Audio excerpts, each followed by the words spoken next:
nggak usah khawatir apa itu ribut-ribut wush. Saya sudah pelajari masalahnya. Tidak ada masalah.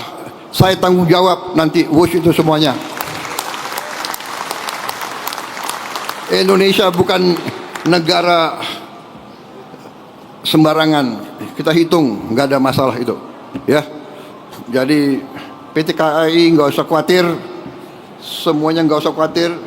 Rakyat, kita layani rakyat kita. Kita berjuang untuk rakyat kita. Teknologi, semua sarana itu tanggung jawab bersama. Dan itu di ujungnya tanggung jawab Presiden Republik Indonesia. Jadi saya sekarang tanggung jawab WUSH.